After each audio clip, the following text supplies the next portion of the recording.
Então vamos receber o pastor Deodésio. Você pode pegar lá em cima, se preferir. Ou aqui? À sua vontade, viu? Fica bem à liberdade. É um prazer, como eu disse, eu já conheço o pastor Deodésio já há uns 10 anos ou mais. E ele, sua esposa, a pastora Zilda, que não pôde estar aqui hoje, mas um casal muito abençoado, que só trouxe alegria para nós aqui, nas igrejas brasileiras aqui na Massachusetts, e para mim e para Iraci pessoalmente. Nós nunca esquecemos de você, never. Sabe por quê? Porque aquele cobertor que você deu de presente para nós, toda vez ele está lá em cima da nossa cama, esquentando a gente. E ele esquenta, hein? Aquele é grossão, pesadão mesmo, viu? Deus te abençoe, meu irmão, e que você possa ser muito usado por Deus nesta manhã. Graças a Deus. Bom dia, irmãos, paz seja convosco. Para mim é motivo de alegria, pastor, estar aqui.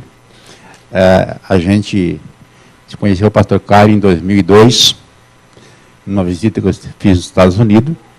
Eu me apaixonei por ele, né? A gente foi para o Brasil, recebemos o convite de voltar a abrir a obra aqui. Conheci essa família maravilhosa que é a Quadrangular, família de Deus. E a gente está aqui desde 2006, faz 10 anos agora. Agora em novembro, deste ano faz 10 anos que nós viemos definitivo para os Estados Unidos. Já abrimos a cidade de Framingham, né? Depois fomos transferidos para Worcester, estamos lá 7 anos em Worcester. Na iminência de abrir Milford. Se Deus nos permitir, logo, logo estaremos abrindo uma nova igreja. E eu estava vendo o pastor Carlos falar sobre a venda das Bíblias. Quem quiser passar lá, colocar $30, é porque é aqui, pastor. Vai lá no Brasil fazer isso. Leva a caixa toda. Leva a caixa toda, não fica nada. Amados, eu quero convidar vocês para nós ouvir essa palavra de Deus. Vamos abrir o nosso texto, vamos ficar de pé, mais um minuto, depois você vai sentar. Vamos abrir a nossa Bíblia em Lucas 24. Glória a Deus. Lucas 24.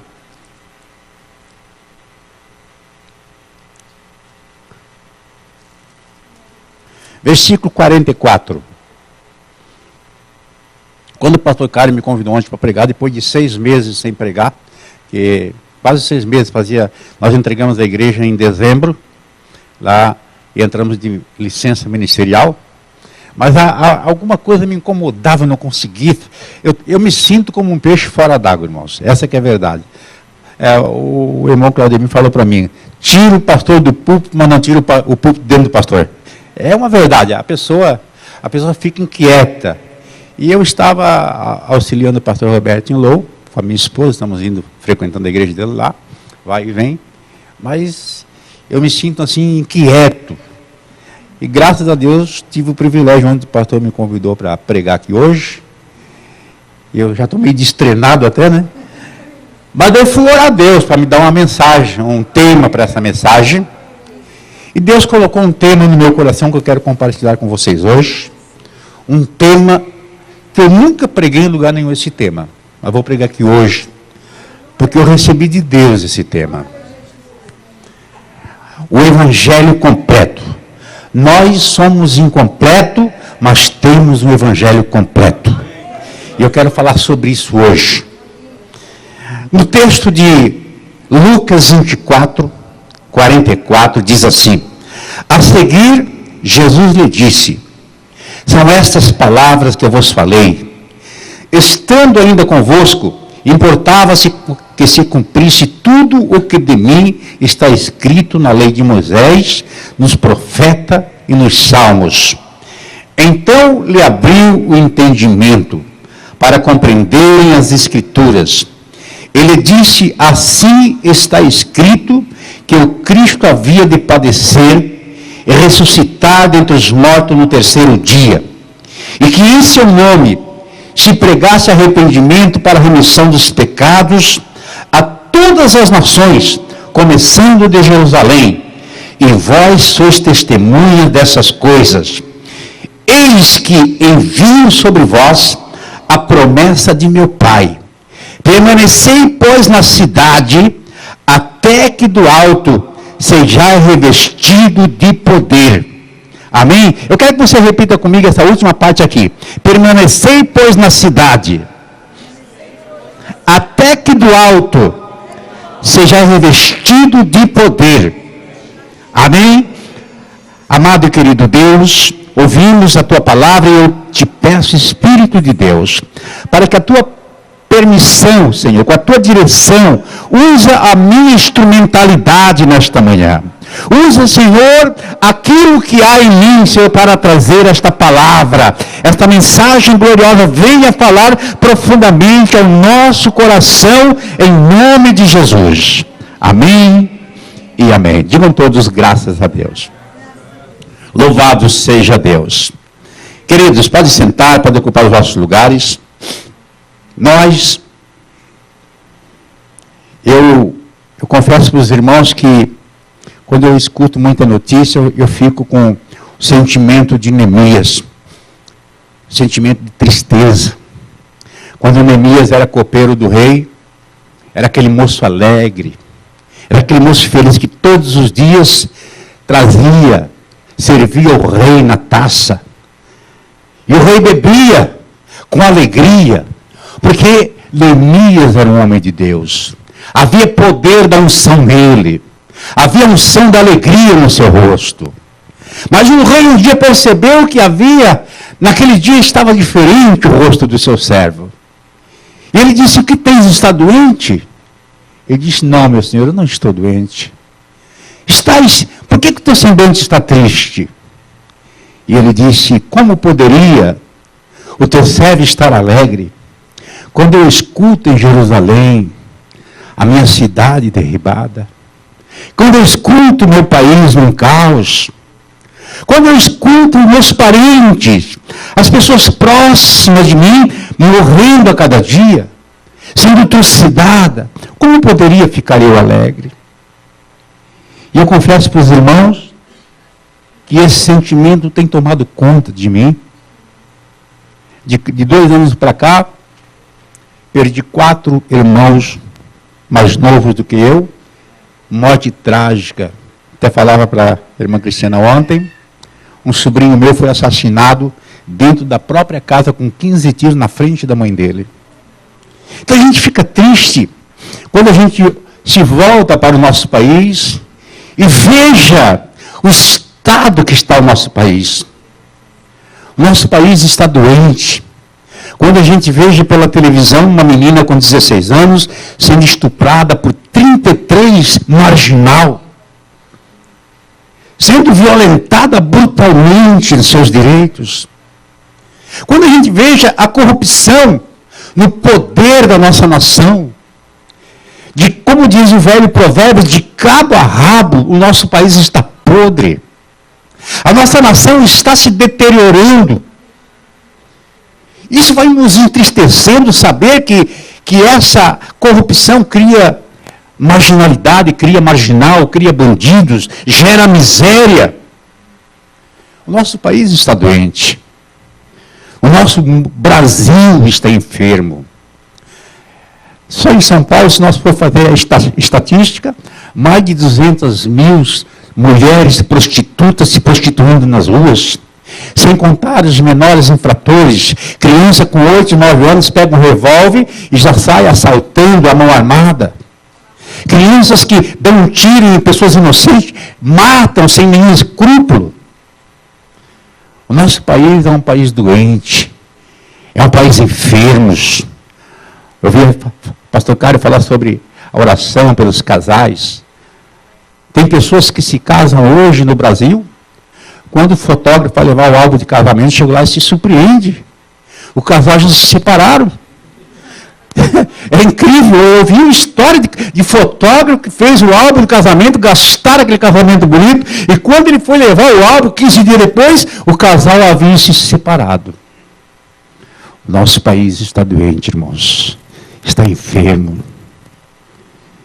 E daí eu pergunto, qual é o papel da igreja nessa história? É disso que eu quero entrar nesta manhã, falar da mensagem quadrangular. Não vou me deter sobre todos, mas eu preciso falar de pelo menos 2 desses símbolos tão importantes que a Inés Macpherson teve naquela visão de Ezequiel. Quando ela viu 4 rostos.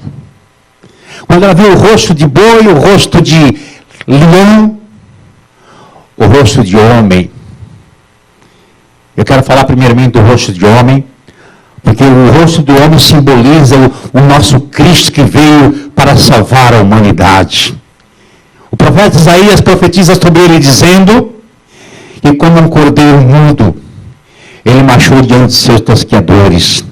Ele pegou a sua pesada cruz e levou sobre ele. Porque o profeta Isaías diz no capítulo 1 de Isaías, ele diz que toda a carne está enferma, desde a planta do pé à raiz, desde a planta do pé à raiz do cabelo, tudo é podre. É assim que está a raça humana sem Deus. Nada presta. É podre. E Deus, quando viu a humanidade caída, ele precisava fazer alguma coisa. E não dá para remendar. Não tem como você pregar um prego na tábua podre. O prego não vai fixar. É assim que estava a humanidade. E Deus não precisa de remendo. Religiões remendam o ser humano. Mas Deus precisava de algo mais do que uma religião. Deus precisava criar uma nova raça, novo caráter, nova criatura, renovada pelo poder de Deus. E Jesus veio como Salvador. Jesus veio como homem para sofrer na cruz do Calvário. E depois nós vimos também o rosto de boi, que simboliza a doutrina da cura divina. É muito importante que eu vou falar nisso amanhã, porque o profeta Isaías também está pegando o fio da meada. Ele diz, ele levou sobre si as nossas dores e as nossas enfermidades. Que não precisa, Jesus salvar o homem era uma coisa, e curar os homens da moléstia que estava no gene era outra. Que nós trazemos no gene a maldição de Adão. No nosso gene está a enfermidade, está a doença que o pecado de Adão trouxe para a raça humana. Jesus precisava reparar este mal. Ele precisava fazer alguma coisa pela humanidade, além de salvar. E como homem, ele veio para morrer na cruz e salvar. Mas ele precisava curar o ser humano das suas enfermidades. Outro dia eu ia passando aqui, pastor Cário, na ponte de Somerville, um sinal fechou. Eu parei o meu carro do lado de cá, do lado de lá um carro parou que vinha para cá. E uma moça no volante baixou o braço e começou a chorar. Eu não sei o que aquela moça tinha, mas ela devia estar passando por uma situação terrível, depressão. Ela chorava, que soluçava, ao ponto de eu querer descer do carro e ir lá saber o que estava acontecendo. A dor daquela moça era tão grande, tão intensa, que me atingiu profundamente do outro lado da rua. E quando eu fiz menção de abrir a porta do carro, o sinal abriu, o carro dela foi, eu nunca mais vi ela. Mas tive que orar por ela naquele dia. A dor dela era tão forte. O ser humano está tão doente, está tão enfermo. Está sendo tão deteriorado que Jesus precisava fazer alguma coisa. Não só salvar, ele precisava curar as enfermidades. E eu estava pregando, e quando eu citava numa cidade do Brasil, quando eu citava essa passagem, eu dizia na minha mensagem, Jesus, como um cordeiro mudo, ele levou as nossas dores, os nossos pecados, e o castigo que nos traz a paz estava sobre ele. Mas depois eu citei, mas pelas suas pisaduras nós fomos sarados. E eu fazia menção de dizer que no verbo da linguística, a palavra conjugada do verbo estava no passado. Nós não seremos curados amanhã e nem depois, mas Jesus já nos curou lá na cruz, através do seu sacrifício. Ele fez um milagre redentor por toda a humanidade. E quando eu falava isso, que você que está aqui doente hoje, você não vai ser curado do câncer amanhã, não, vai ser agora. Você vai tomar posse do milagre agora. Eu me lembro que muitas pessoas levantaram a mão, e eu fiz um desafio, vamos orar hoje por você. E muitas pessoas vieram na frente, e eu comecei a orar. E as pessoas começaram a levantar a mão, pessoas que tinham problema de artrite, os dedos eram tortos, pessoas que não conseguiam ficar sem tomar comprimido devido às dores terríveis, pessoas que têm problema de coluna, pessoas doentes, enfermas, anos e anos, que na hora da oração começaram a ser curadas mediante o poder da palavra, elas começaram a tomar posse da cura naquele momento. E quando eu terminei de orar, as pessoas começaram a dar testemunho ali mesmo, e glorificar a Deus, e dar aquele salto de alegria, feliz. Alguém disse para mim, pastor, tem uma senhora aqui no banco, vem aqui orar por ela. Eu até quis ir, mas o Espírito Santo disse, não vai orar daqui mesmo. Eu disse, aquela senhora lá se levanta de pé, eu não sabia que ela era paralítica, porque tinham trazido ela em 4 pessoas, e quando trouxeram ela, não estava na igreja ainda. Chegaram cedo, colocaram ela lá, e ela tinha ficado paralítica há 3 anos, precisava alguém trocar ela, precisava alguém pegar ela, trocar de roupa, dar banho, ela era imóvel. Mas quando eu disse para ela, a senhora se coloca de pé, ela disse, eu não posso, pastor, eu sou paralítico. Assim, a senhora era paralítica, Jesus já levou essa paralisia lá no Calvário. Por isso você vai tomar posse do milagre agora. Eu disse para ela, eu comprei um terreno, paguei pelo terreno, mas eu não fui registrar o terreno e não era meu. Jesus já registrou esse milagre para a senhora, mas a senhora tem que tomar posse agora. E quando eu registrei o terreno na prefeitura, o terreno passou a ser meu de fato de direito. Essa cura que você vai tomar posse dela agora de fato de direito. Quando eu falei isso, aquela senhora começou a se colocar de pé, e foi levantando, e as juntas da perna dela começou a estralar. Eu disse, Jesus já curou a senhora, pode se colocar de pé. Ela foi se levantando, e gemendo de dor, porque doía o corpo todo, mas ela conseguiu ficar de pé, e daí ela levantou as mãos para cima, tremendo, e conseguiu levantar a mão lá em cima, depois de alguns minutos, e levantou a mão, e eu disse para ela, agora a senhora olhe para mim. Ela olhou, e disse, agora a senhora vem aqui na frente, porque Jesus já curou a senhora. Aquela mulher dura como um robô, uma pessoa imóvel, ela começou a dar o primeiro passo, tipo um robô, deu o segundo, deu o terceiro, e foi caminhando até no altar onde eu estava, e quando lá chegou, ela dizia para mim chorando, pastor, Deus trouxe você de muito longe para trazer esse milagre na minha vida. 3 anos paralítica no fundo da cama, mas hoje Deus me restaurou a minha vida. Sabe o que é isso, amados? Uma pessoa entrar paralítica e voltar caminhando para casa com a própria perna, por causa do milagre de 2000 anos atrás que Jesus levou ali no Calvário. Eu ia pregar, isso era no sábado, eu ia pregar no domingo à noite, naquela mesma igrejinha pequena. Quando eu cheguei lá na hora do culto, eu olhei a igreja assim, era de madeira, e o barrote embaixo estava torto assim. Estava torto, eu disse, o que é que lá está caindo a igreja? É que tinha tanta gente na igreja por causa da cura daquela mulher, irmãos, que não cabia mais, era gente pela janela, pela porta, pelos fundos, e não dava para entrar de tanta gente que tinha. Eu sei que eu cheguei na igreja, alguém disse, pastor, me espera aqui, fica aqui. Saía correndo, quando uma hora vinha uma mulher com um homem pela mão, um cara bêbado. Pastor, ora por ele, assim, o que é que ele tem? Ah, não sei, isso é com você. Mas era assim, o pessoal queria que eu tocasse a mão, porque sabia que Deus ia fazer maravilha. Amados, isso aqui é a promessa de Deus. Jesus Cristo, o profeta Isaías disse, ele levou sobre si as nossas enfermidades, e pelas suas pisaduras nós fomos sarados, nós já fomos curados. Nós fomos alcançados pelo poder do Evangelho.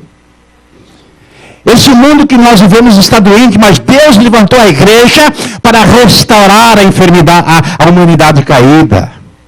O papel da igreja é um papel importante, irmãos. Você já imaginou o que você tem nas suas mãos quando Jesus salvou você? Você recebeu uma carta de alforria. Não é isso que os escravos recebiam? A carta de alforria dava direito à liberdade deles. Você tem essa carta de alforria na tua mão. Nós recebemos na nossa mão algo muito maior do que uma carta de alforria. Nós temos na nossa mão o evangelho completo. Esse evangelho perfeito. Esse evangelho que o profeta Ezequiel viu aquela visão de 4 rostos. Eu falei de 2 até agora, mas eu não vou falar dos demais, porque eu quero me deter no tema da minha mensagem, no texto que nós lemos. Quando Jesus, ele reuniu os discípulos um pouco antes dele subir, Ele chamou os discípulos e disse: vem comigo aqui. Levou para fora de Jerusalém, e ali ele começou a dar as últimas diretrizes para eles. Olha, vocês permaneçam firmes, porque eu recebi do meu Pai, eu entreguei para vocês. Vocês têm na mão de vocês agora o poder, mas vocês precisam de algo mais ainda. Eu vou para o meu Pai, mas vocês permaneçam aonde vocês estão, até que do alto sejais revestido de poder. Agora aqui eu quero chegar no ápice da minha mensagem, porque se Jesus salvasse o homem, não estaria completo. Se Jesus curasse a humanidade, também ainda não estaria completo. O homem poderia ser salvo, poderia ser curado, mas poderia cair de uma hora para outra. Porque faltava algo mais ainda. Faltava o poder do Espírito Santo na vida dele. Aqui é que Jesus completa a sua missão gloriosa, quando ele diz: permaneceis na cidade, até que do alto sejais revestido de poder. Enquanto Jesus falava essas coisas, o coração dos discípulos começaram a se alegrar, começou a queimar. Eu imagino Jesus se despedindo deles. Porque diz a Bíblia que enquanto Jesus falava, Jesus começou a ser assunto ao céu, começou a ser arrebatado. Eu imagino assim, eles olhando, Jesus falando, e Jesus dizia para eles: permaneçam firmes. E Jesus subindo ao alto, e lá no alto Jesus gritou mais uma vez: filhos, permaneçam firmes, até ser revestido. Jesus orientou eles a permanecerem firmes. E depois eu paro para analisar. Jesus subiu, e eles ficaram olhando, e Jesus desaparece nas nuvens. E aqui eu volto para outra dimensão. Eu volto para o Salmo 24, quando o salmista começa a escrever: quem é este que está subindo? Lá no céu havia uma preparação, um cenário para esperar a volta do rei. Jesus estava 33 anos longe da sua pátria. 33 anos Jesus deixou a sua glória. Ele veio uma missão muito especial. Ele tinha que morrer, ele tinha que vencer a morte, ele tinha que vencer ali na cruz. 33 anos longe do Pai, fisicamente. 33 anos longe do seu habitat natural, que era os céus. Longe da sua glória, ele se despiu de tudo. 33 anos ele estava com saudade de voltar. Imagina bilhões de anjos nos céus preparando uma festa. Aquela recepção gloriosa que está chegando um presidente da República em Malden, Barack Obama, vai passar, imagina, de um lado de outros policiais, FBI, ICE e outros departamentos de segurança para garantir o sucesso da chegada do grande homem da América. Imagina o presidente da República está cruzando aqui na Main Street de Malden. Eu imagino que isso aqui estaria lotado de pessoas de um lado a lado, porque o presidente, o homem mais poderoso do planeta, vai passar nessa rua. Mas agora não era o Barack Obama que estava subindo, não. Era outra pessoa muito maior do que ele. Era alguém muito mais importante. Ele tinha na mão a marca do seu heroísmo. Não era alguém que ganhou uma medalha de ouro em salto olímpico. Não era alguém que ganhou a medalha de ouro porque fez um gol em um time de futebol. Não, ele ganhou a medalha de ouro porque ele morreu na cruz para salvar a humanidade. Ele tinha a marca da vitória. Ele tinha sobre suas testas as marcas dos espinhos. As marcas de chicote sobre seu corpo, retalhado, ferido. Havia as marcas sobre ele, mas havia milhões de anjos, Júpiter, Marte, Mercúrio, Plutão, aquela região ali, havia miríade de anjos preparando o cenário, porque ali ia passar o Rei da Glória. E o profeta escreve dizendo: quem é este que vem vindo? Quem é esse que está subindo aí cheio de glória? E a resposta era esse: este é o Rei da Glória. Abra-se os portões eternos, porque está vindo o Rei da Glória. Quem é o Rei da Glória? O Rei da Glória é o Senhor dos Senhores, Rei dos Reis e Senhor dos Senhores. Ele é o Rei da Glória. É Ele que merece toda a honra e toda a glória. E Jesus chega ali àquela festa. Aquelas miríades de anjos, serafim, querubins, tocando, arcanjos, festejando, porque chegou o herói da humanidade. Eu imagino a alegria de Miguel, o arcanjo guerreiro, o anjo da guarda de Israel, ali estava ele, o anjo abaixo de Deus, era o mais forte de todos.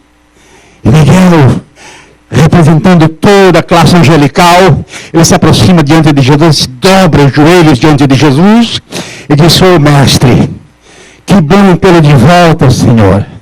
Jesus sentado ao lado do Pai, sentado no seu trono de glória.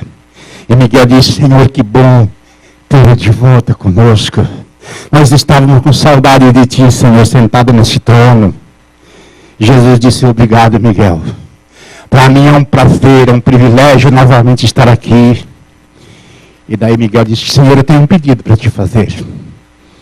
Eu quero que tu me concedas um único pedido. E Jesus disse: pode falar, Miguel.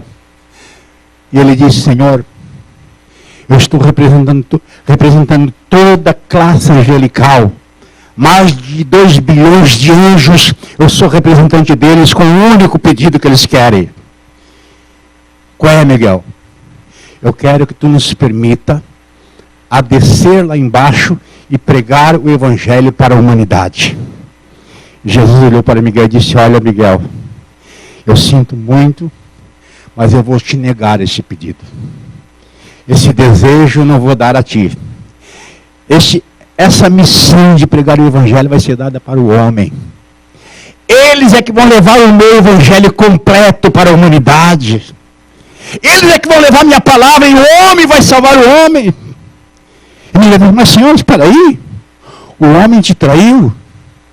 Tu te esqueceu que lá no Éden o homem passou o direito da humanidade para Satanás? Não, Miguel, eu não me esqueci. Tu te esqueceu que tu desceu lá embaixo e eles te rejeitaram? Não, Miguel, não me esqueci. Tu te esqueceu que eles tentaram te apedrejar várias vezes? Não, Miguel, não me esqueci. Tu te esqueceu que te condenaram no sinédrio, te levaram e te crucificaram ali da cruz? Não, Miguel, eu não me esqueci. Só tem detalhes. Aí Miguel disse: mas Senhor, quem traiu uma vez traz duas. Daí Jesus olha para Miguel e diz: agora é diferente. Uma vez eles traíram, mas agora não vão trair mais, porque agora eu os capacitei. Agora é diferente, Moisés. Agora é diferente, Miguel. Agora é diferente. O homem é falha, cheio de falhas, porém agora eu vou derramar do meu espírito sobre eles, eu vou capacitá-los, eles não vão me negar mais, porque o meu poder vai estar sobre a vida deles agora. E aonde eles forem, eles vão pregar na unção, o diabo vai se levantar, mas eles não vão cair mais, porque eu vou capacitar para fazer grande obra. Coisa tremenda, irmãos.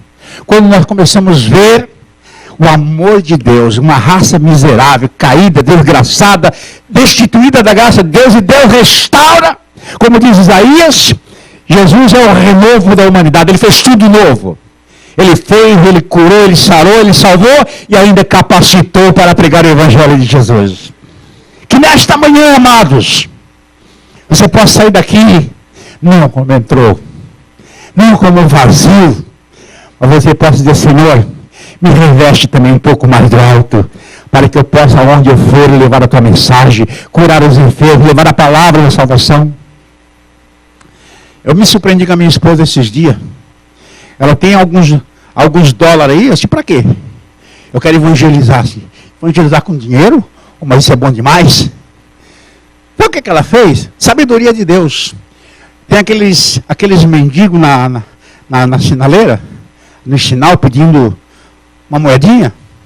Ela pegou panfleto nas 3 línguas: inglês, espanhol e português.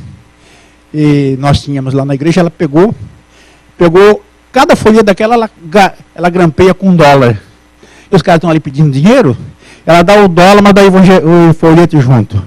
Aí está uma boa maneira de evangelizar, irmão. Separa alguns dólares lá, grampeia, fica dando para esses caras no sinal. Pode ter certeza, o Espírito Santo em alguém vai fazer a obra em nome de Jesus. Porque essa missão não foi dada para os anjos, não. Essa missão foi dada para mim e para você. E eu quero dizer uma coisa, amados. O nosso evangelho ele não é incompleto, ele pelo contrário ele é completo. Ele traz a graça de Deus à nossa vida, ele salva, ele cura, ele reveste de poder e ele faz de nós pessoas vencedoras em nome de Jesus. Amém? Vamos dar uma salva de palmas, louvando, glorificando e bendizendo o nome do Senhor. Aleluia! Glória a Deus. Vamos receber o pastor Cairo, que vai estar trazendo a parte final. Eu agradeço a oportunidade, pastor, que Deus abençoe ricamente, em nome de Jesus.